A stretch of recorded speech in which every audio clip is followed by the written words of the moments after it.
és o Senhor. A graça e a paz do nosso Senhor Jesus Cristo.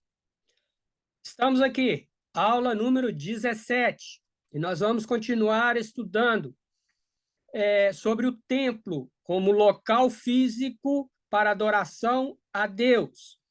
A aula passada nós estudamos Jesus fazendo isso, Jesus utilizando as estruturas de templo e sinagogas para ensinamento, para cura e para a reunião daqueles que gostariam e queriam ouvi-lo.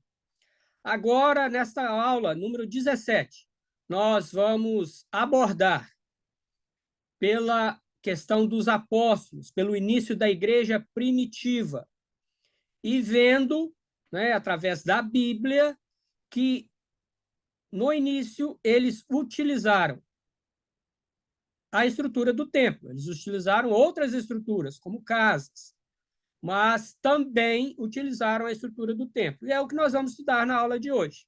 Então, te chamo, vem comigo, pastor Paulo Rogério, falando de Boston. Então, aula número 17. Ok? Um local físico para adoração a Deus.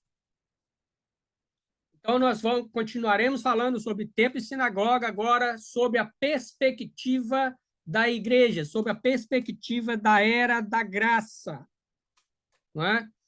Então, nós vemos o seguinte, que a igreja primitiva usava o templo para manter sua unidade em Cristo. Irmãos e irmãs, isso é maravilhoso. A sua unidade em Cristo.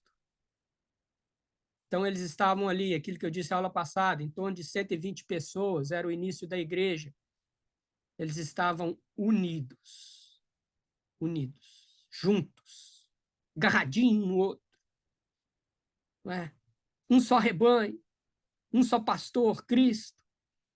E eles usavam essa estrutura do templo para manter essa unidade, não é? Esse amor, essa confraternização, essa união. Isso é maravilhoso, irmão, maravilhoso, maravilhoso. É um outro estudo, isso é muito profundo. Mas vamos lá. Como que eles mantinham essa unidade? Atos 2, verso 46, a primeira parte. E perseverando unânimes todos os dias no templo. Irmãos, veja o ensino de Jesus perpetuando através da igreja. Jesus ensinava todos os dias no templo. Nós estudamos isso na aula passada. Agora, a igreja primitiva, ela perseverava, quer dizer, estava ali firme, forte, unânime, unida, todos os dias no templo. Aí depois, a segunda parte do versículo, nós vamos ver isso lá na frente. É um outro local que chama casa, mas nós vamos ver. Mas eles estavam ali. Agora, olha ainda o que o evangelista Lucas disse, capítulo 24 e o verso 53. Nós vemos que aqui eles presenciaram Jesus sendo elevado aos céus, né? E depois de verem isso, eles retornaram a Jerusalém. Aqueles que presenciaram Jesus sendo assunto aos céus, né? Eles retornaram a Jerusalém. E complementa. E estavam sempre no templo, louvando e bendizendo a Deus. Estavam sempre no templo, louvando e bendizendo a Deus. Sozinhos ou em grupo? O versículo vai te dar a resposta. Leia o 52, que o 52 te ajuda a achar a resposta. Se eram sozinhos ou se eram em grupo. Amém?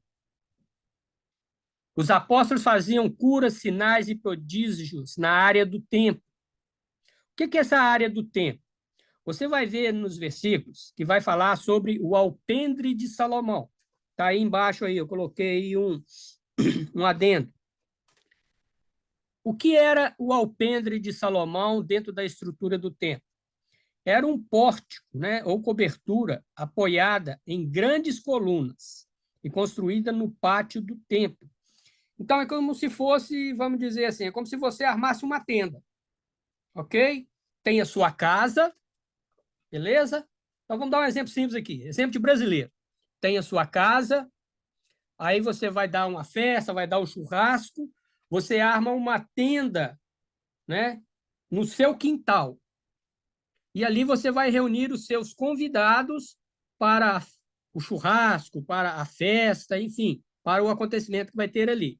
Então, o alpendre de Salomão é isso. Ele pertence ao templo, porém é, né, o que diz aí, né, um poste com uma cobertura que tinha grandes colunas e estava construído ali justamente no pátio do templo. No pátio do templo, nós podemos dizer que seria o quintal da nossa casa. Ok?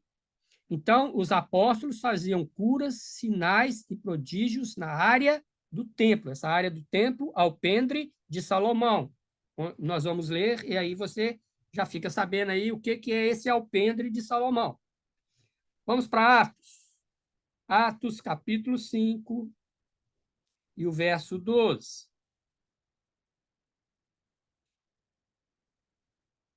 De sorte que transportava os enfermos para as ruas e os punham em leitos e em macas, para que, ao menos, a sombra de Pedro, quando este passasse, cobrisse alguns deles. Não é? Então, curas. Ok? Olha o 12, a questão do alpendre. Né? Desculpa, na realidade eu li o 15, é o 12, me desculpa. Vamos ler o 15 é o resultado do 12. Então, vamos ler o 12.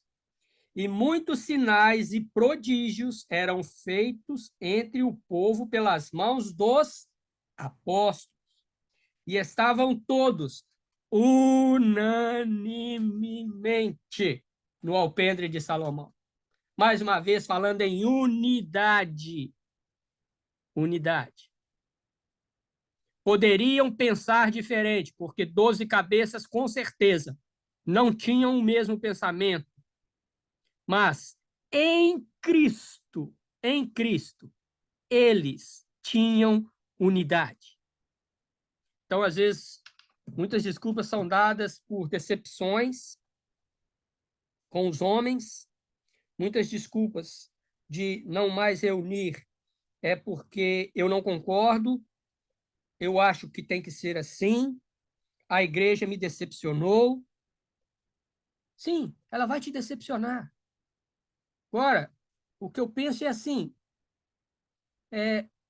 o seu emprego te decepciona.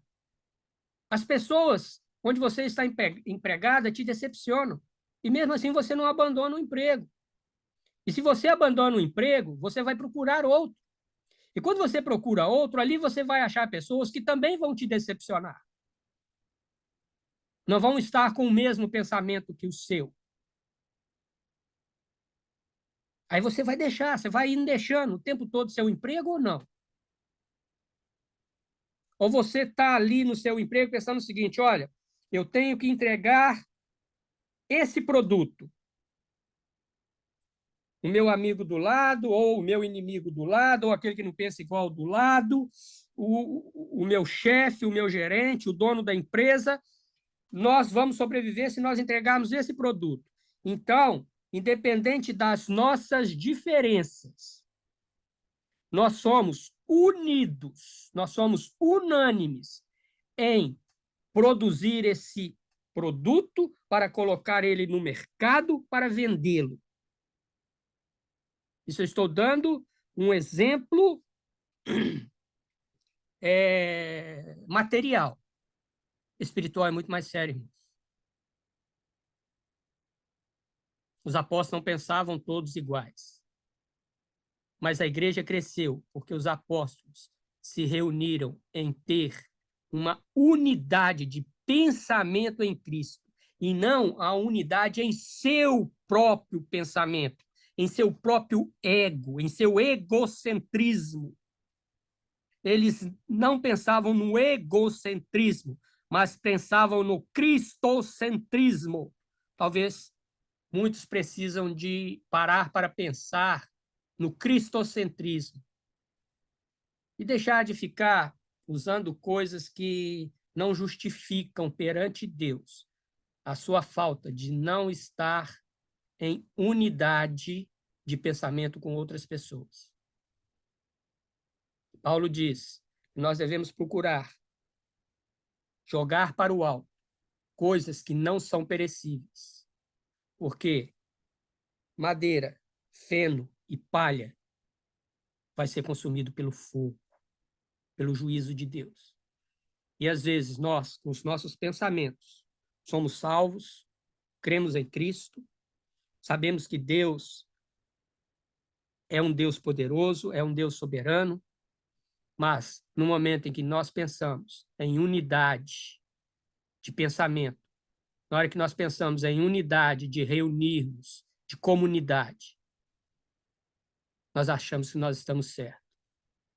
Na realidade, isso não passa de um pensamento que contém palha, madeira e feno, e vai ser queimado.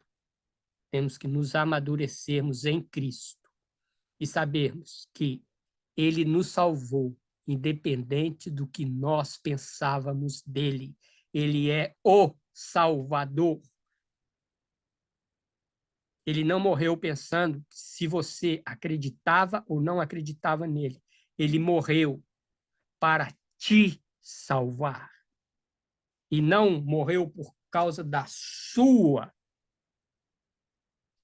situação de pensamento e de conclusões de Deus e de como a Bíblia é. Não. Cristo morreu para todos e por todos. Vamos lembrar disso. Atos 3, verso 1.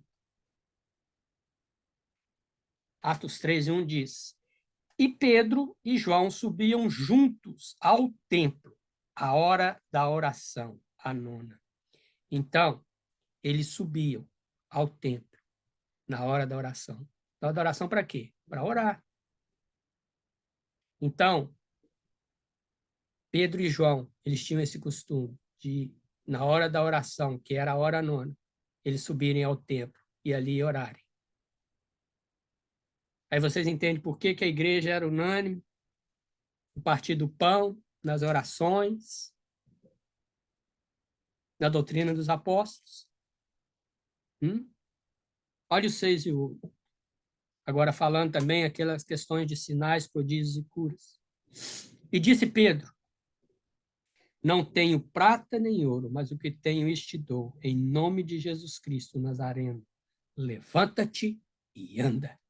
Poder. Poder. Mostrado ali, na porta chamada Formosa, né? Era a porta de entrada do templo. Então, era uma área do templo. Como nós falamos do Alpendre de Salomão, a Porta Formosa era uma área do templo. Olha o 7. E tomou pela mão direita e o levantou, e logo seus pés e artelhos se firmaram. E saltando ele, pôs-se em pé e andou. E entrou com eles no templo. Mas ele tinha entrado no templo para quê? Para orar. Não é isso? Nós lemos no verso 1. Então, aquele coxo, ele entrou no templo para orar também, andando e saltando e louvando a Deus, dando testemunho dentro do templo. Então, o nosso testemunho também deve ser dado à comunidade da qual nós reunimos, os testemunhos das maravilhas, dos sinais e prodígios e curas que Deus faz na nossa vida, desde curas materiais de doença até curas espirituais. de sinais e prodígios que Deus nos dá através do seu puro, santo e sagrado evangelho. E, principalmente, através da dedicação da oração diária. E nesses textos nós vemos aqui que isso foi feito no lugar físico. Não é? Olha para você ver, os apóstolos ensinavam no templo. Vamos continuar aí? Atos 5? Ou vamos botar lá para Atos 5, 20 e 21.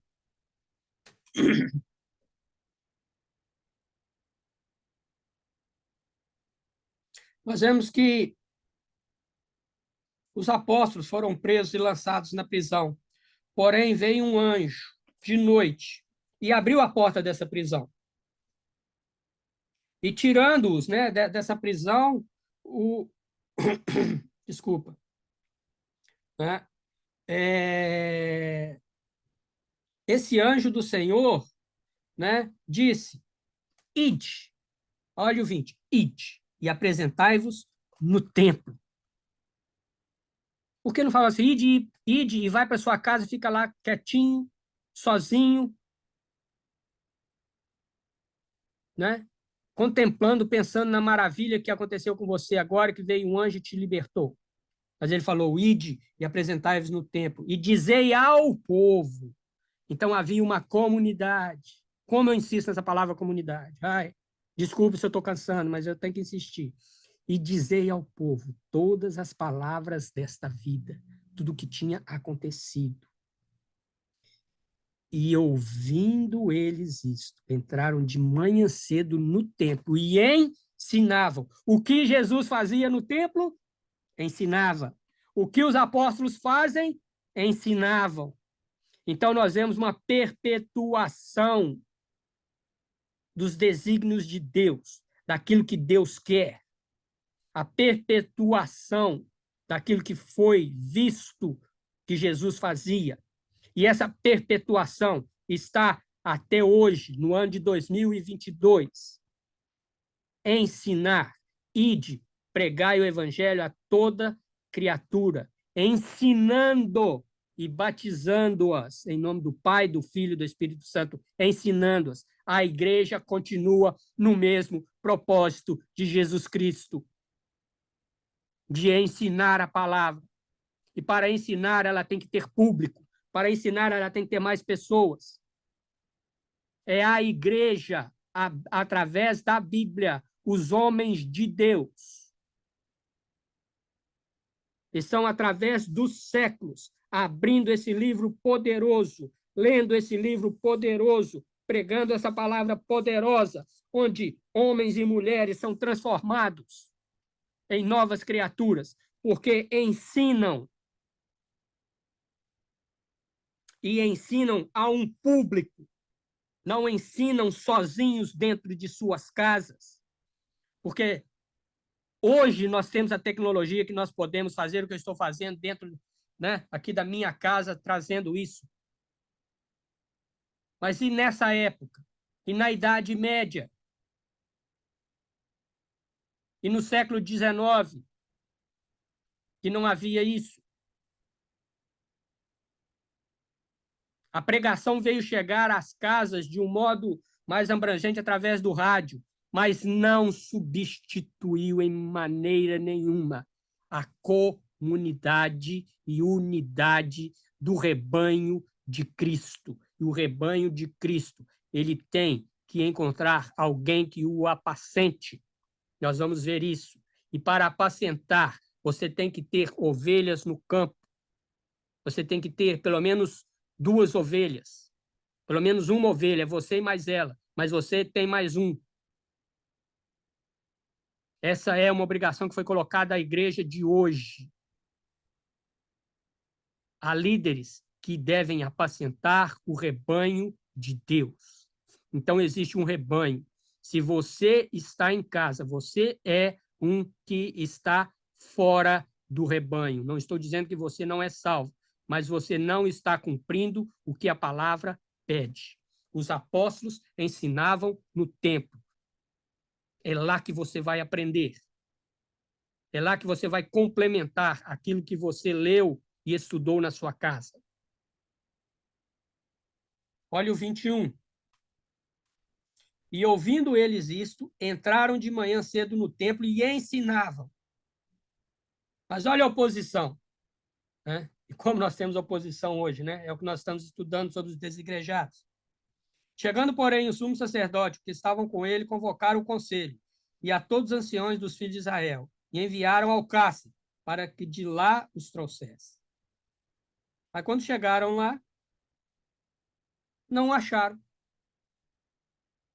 Né? Então, eles queriam pegar os apóstolos, trazer eles a juízo para os condenar. Mas quando chegaram lá, eles viram uma maravilha que Deus tinha realizado. Eles não estavam lá. E depois você continua lendo o texto. Que benção. Fora de Jerusalém, a igreja primitiva usava a estrutura das sinagogas. Olha Atos 9, 1 e 2. E Saulo, respirando ainda ameaças e morte contra os discípulos do Senhor, dirigiu-se ao sumo sacerdote e pediu-lhe cartas para Damasco, para as sinagogas, a fim de que se encontrasse alguns deste caminho, quer homens, quer mulheres, conduzissem presos a Jerusalém. Então, Paulo, ainda não convertido, né? Estava rumando para Damasco com uma carta de autorização do sumo sacerdote de Jerusalém para prender os cristãos. E ele pede às sinagogas. Por quê? Porque eles estavam nas sinagogas. Eles estavam unidos na sinagoga, eles estavam estudando a palavra nas sinagogas, eles estavam orando, usando a estrutura das sinagogas. Senão Paulo não pedia. Né? Uma coisa leva a outra, um pensamento leva a essa conclusão. Né? E prendendo-os, levassem-os a Jerusalém. Agora, veja bem, olha o 2, a fim de que se encontrasse alguns deste caminho. Na minha Bíblia, caminho está maiúsculo. Que caminho? Caminho da verdade. E conhecereis a verdade, e a verdade vos libertará. Jesus Cristo. Se alguém está em Cristo, nova criatura é. As coisas velhas já passaram, e eis que tudo se fez novo. O caminho é Jesus. E nós só vamos entender melhor a profundidade do amor de Deus demonstrado através do seu Filho, o Senhor Jesus Cristo. Quando nós dividirmos isso com outras pessoas. Porque nós vamos ajudá-la a entender a graça maravilhosa de Deus. E eles vão nos ajudar a entender essa graça salvadora revelada em Jesus Cristo. E juntos nós vamos crescer. Você está entendendo a ligação? Você está entendendo, né? Vamos dizer assim, o tijolo com a massa, uma se unindo à outra e construindo um edifício de Deus. Uma casa não se levanta só com tijolos, sem que no meio tenha argamassa, tenha lá a estrutura metálica ou os ferros. É um conjunto de coisas que constroem uma igreja saudável. O ferro é mais difícil de dobrar, mas ele dobra. O tijolo, ele dá resistência, mas dependendo da área, ele é frágil. Mas aí ele precisa da argamassa para fazer a ligação entre um e outro. É por isso que a Bíblia diz que nós somos o corpo de Cristo, cada um com a sua função, cada um se ajuntando naquilo que ele tem de melhor, não é? E formando uma igreja, né, que mesmo com seus defeitos, com as suas diferenças de temperamento, de pensamento, elas buscam a unidade em Cristo. Não é isso? Eu vou repetir. O ferro é duro de dobrar, mas ele traz uma coisa que se chama resistência. O tijolo, às vezes, tem áreas frágeis, mas ele dá o quê? Dá a ideia, né, de construção, de forma, né? A argamassa, ela leva 3 produtos: água, cimento e areia. Individualmente, não servem, mas juntos elas fazem uma liga que consegue estruturar, consegue segurar essa casa. Porque ali ela faz o concreto, que se junta com o aço, que se junta com o tijolo, não é? E dá a estrutura de fortaleza. Como não somos importantes na comunidade, como podemos pensar que individualmente nós somos algo, se Cristo pede para que sejamos algo, nós estejamos unidos a um corpo que se chama igreja? Continuando. Atos 9, agora o 19 e o 20. Então, vamos lá. E tendo comido, ficou confortado. Falando sobre Paulo, né? Logo que ele foi, né, foi curado da sua cegueira, ali no caminho de Damasco, na casa de Ananias. E o 19, continuando. E tendo comido, ficou confortado. Esteve Saulo alguns dias com os discípulos que estavam em Damasco. Veja bem, então havia discípulos em Damasco. Não fala o discípulo, fala os discípulos em Damasco, plural. E logo nas sinagogas, logo quem? Paulo, né, ele começa a evangelizar e logo nas sinagogas pregava a Cristo, que este é o Filho de Deus. O que nós, igreja, temos feito?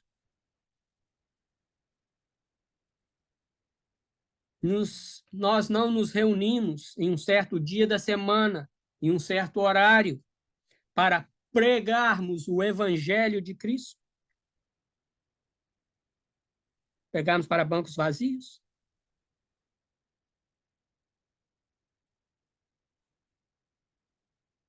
Ou pregarmos para aqueles que nos ouvem? Uma boa pergunta. Falando agora do apóstolo Paulo, né? Paulo também como apóstolo, ordenado por Cristo, não é? Ele seguiu os mesmos passos dos apóstolos. Pedro, João, Tiago, não é? E nós vemos isso em Atos 21, 26 e 28. Atos 21, 26 até o 28. 26. Então Paulo, tomando consigo aqueles homens, entrou no dia seguinte no templo, já santificado com eles, anunciando serem já cumpridos os dias da purificação. E ficou ali até se oferecer para cada um deles a oferta. Aqui Paulo, né, como judeu, ele estava cumprindo, né, uma das culturas judaicas, e mesmo aquilo que tinha sido colocado, né, sobre a lei mosaica. Então, Paulo estava ali cumprindo este entre aspas, né, mandamento colocado pela lei mosaica. Mas aí, vamos para o 27.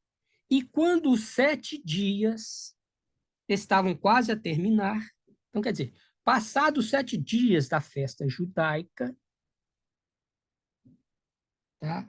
Os judeus da Ásia, vendo-o no templo, então já tinha passado a questão da cultura judaica, da questão da lei mosaica, né? Agora já era um Paulo que não estava cumprindo, né, um mandamento como judeu, dentro da cultura judaica, mas um Paulo em Cristo, sem ser gentio, sem ser judeu, mas em Cristo, vendo-o no templo, alvoroçaram todo o povo e lançaram mão dele, clamando: homens israelitas, acudi, este é o homem que por todas as partes ensina a todos contra o povo e contra a lei, e contra este lugar. E demais disso, introduziu também no templo os gregos e profanou este santo lugar. Então, Paulo passou esse tempo em Jerusalém, ele passou no templo. E Paulo pega o ensino de Jesus, porque Jesus ensinava no templo, pega o ensino dos apóstolos, que ensinava no templo, e agora Paulo continua ensinando no templo. Você está vendo a, a sequência que não muda. Eu não estou falando do templo, especificamente. Eu estou falando de um lugar físico, onde a sequência Jesus, apóstolos e agora Paulo faziam para anunciar as boas novas do Evangelho. E os judeus ficaram revoltados porque ele tinha introduzido um grego. Mas agora nós estamos na era da graça e já não há mais separação entre gregos e judeus. Há um só povo, o povo de Deus, que se chama a igreja. E Paulo, né, esses homens acharam Paulo ensinando as coisas de Cristo, o Evangelho. Porque eles falam, ele está ensinando contra a lei, mas Paulo não tinha que ensinar mais a lei. Paulo tinha que ensinar a graça salvadora de Jesus Cristo. Não é? O apóstolo Paulo pregava o evangelho também dentro das sinagogas. Continua a sequência. Começou em Jesus, passou para os apóstolos, agora o apóstolo Paulo. Usando também a estrutura das sinagogas. No início da igreja, aqui estou falando de igreja primitiva, no início da igreja. Se hoje for dada oportunidade à igreja de pregar dentro de templos judaicos e sinagogas judaicas, prega, prega e prega. Mas eu estou me atentando a lugares onde a igreja primitiva se concentrou para se reunir para ensinamento e pregação do evangelho. Então, vamos continuar com Paulo em Atos 14, de 1 a 3. E aconteceu que em Icônio entraram juntos na sinagoga dos judeus e falaram de tal modo que criou uma grande multidão, não só de judeus, mas de gregos. Mas os judeus incrédulos incitaram e irritaram contra os irmãos. Irmãos, vamos voltar? Os irmãos. É plural. É gente. É mais de um. Os irmãos.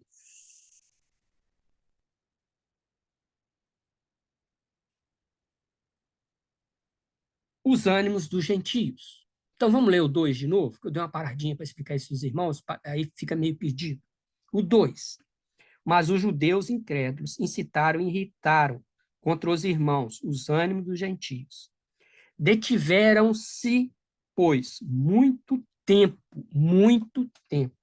falando ousadamente acerca do Senhor, o qual dava testemunho à palavra da sua graça, permitindo que por suas mãos se fizessem sinais e prodígios. Está repetindo o que Jesus fez? Está repetindo o que os apóstolos fizeram? Olha Paulo continuando a obra do Evangelho, ensinando a multidões, ensinando ao povo, num lugar físico. E eu vou ficar parado dentro da minha casa, sem ensinar o Evangelho da graça? Irmãos, o amor a Deus, o amor ao Evangelho, o amor a uma pessoa que precisa ser salva, o amor ao perdido, ele vale muito mais do que as nossas frustrações, irritações ou decepções com as pessoas. Cristo não morreu por isso. Cristo morreu por algo muito mais superior do que às vezes nós nos colocamos para nos ausentarmos da comunidade cristã. O que Cristo fez no Calvário tem um valor muito mais alto do que eu penso ou acho. É nisso que nós devemos pensar, no que Cristo fez por nós. Porque Deus amou o mundo de tal maneira que deu o seu Filho unigênito, para que todo aquele que nele crê não pereça, mas tenha a vida eterna. Isso é muito mais alto, muito mais valoroso do que eu penso. Não é? Pensa nisso. Pensa nisso. Eu não vou ler os outros textos, para não prolongar muito a aula de hoje, mas continue lendo que você vai ver a mesma sequência, né? E a igreja primitiva usava sinagogas também para pregar o evangelho. A igreja primitiva como um todo, não só os apóstolos, mas agora também os discípulos, aqueles que tinham se convertido. Veja Atos, capítulo 18. Vou ler do 24 ao 26. E chegou a Éfeso, quer dizer, uma cidade grega, né? Um certo judeu chamado Apolo, natural da Alexandria, homem eloquente e poderoso nas Escrituras. Este era instruído no caminho do Senhor. Olha, ele era instruído, alguém o ensinava. Alguém o ensinava. Havia mais um, não era só ele. E fervoroso de espírito, falava e ensinava. Ensinava o quê? Aquilo que ele tinha sido instruído por alguém. E esse alguém o instruiu a seguir o caminho do Senhor. E ele ensinava diligentemente as coisas do Senhor. E é lógico que ali a igreja estava começando, e ele conhecia apenas o batismo de João. Isso aí é uma outra coisa, não entra na questão. Ele começou a falar ousadamente na sinagoga. E quando o ouviram, Priscila e Áquila o levaram consigo e lhe declararam mais precisamente o caminho de Deus. Olha, então já são 3 pessoas. Apolo, Priscila e Áquila o ouviram na sinagoga, então eles estavam lá. Então Apolo não falou e não estava sozinho, pelo menos mais 2 pessoas estavam ouvindo-o, pelo menos mais 2, Priscila e Áquila. Então ouviu o que ele falou, mostrou realmente, né, alguma coisa que era sobre o batismo de João, que eu falei que nós não vamos discutir, e não é assunto nosso. E eles declararam, né, ensinaram, né, a ele. Está vendo? Apolo não era apóstolo. Apóstolos eram convertidos. Priscila e Áquila eram convertidos, eram discípulos, eram membros de igreja.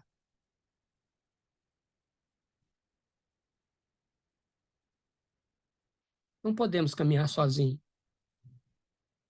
Não podemos. Nós não vemos isso no Novo Testamento.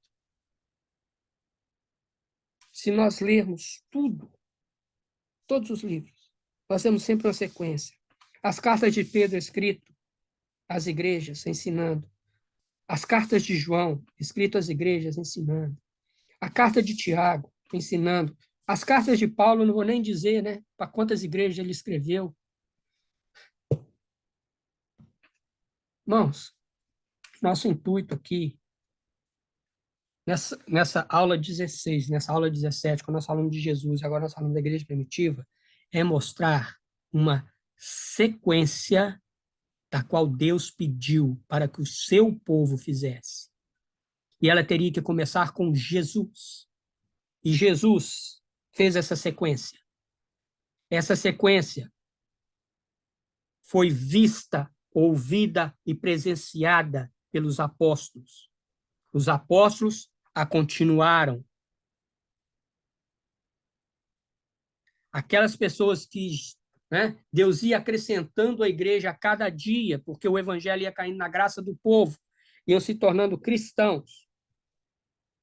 Eles foram vendo nos apóstolos a mesma coisa que Jesus ensinou e o que os apóstolos ensinavam, e eles passaram a praticar.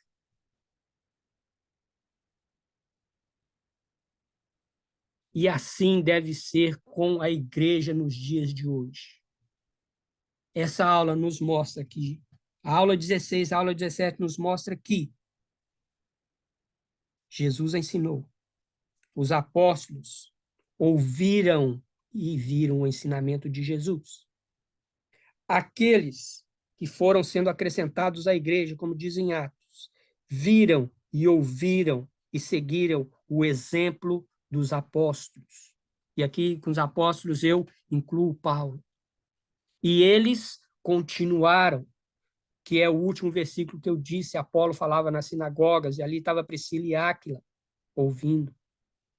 Se existe uma sequência de ensinamentos, existe uma sequência do que nós devemos fazer, por que não estamos fazendo?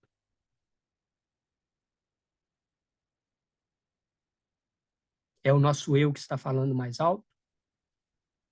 É a nossa verdade que está falando mais alto? É as nossas decepções? São os nossos fracassos? A nossa falta de fé? O nosso comodismo? É que nos está afastando da comunidade de Deus? Jesus nos chama a ser um rebanho. Jesus nos chama a ser o seu corpo. Jesus nos chama a sermos unidos um com o outro, o qual ele é o cabeça. Vamos pensar nisso. Na aula que vem, nós vamos ver um outro local físico que foi usado pela igreja, foram as casas.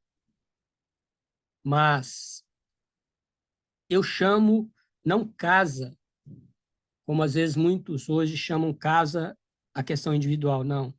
Eu chamo casa, igreja, igreja, casa. Quer dizer, aquele espaço foi aberto para uma comunidade se reunir, partir o pão, orar e aprender da palavra de Deus.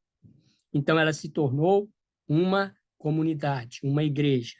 Então, eu chamo casa, igreja. E igreja, casa. Porque esses homens e mulheres, eles tinham que ir para essa tal casa, em tal lugar, para se reunirem, para desfrutarem das bênçãos oferecidas por Deus através de homens e mulheres que falavam poderosamente aqueles que estavam ali. Amém? Deus te abençoe, fique com Deus. Eu estou lá no meu canal do YouTube, Paulo Rogério da Cunha. Não é? No início de toda aula você tem meu e-mail, você tem o meu WhatsApp, qualquer dúvida, qualquer comentário, é bem aceito. E se puder passar para frente, passa para frente, está liberado. O intuito é que o evangelho, que o ensino da palavra de Deus chegue ao máximo de pessoas possíveis. Amém? Deus te abençoe. Fique com Deus. Tchau, tchau.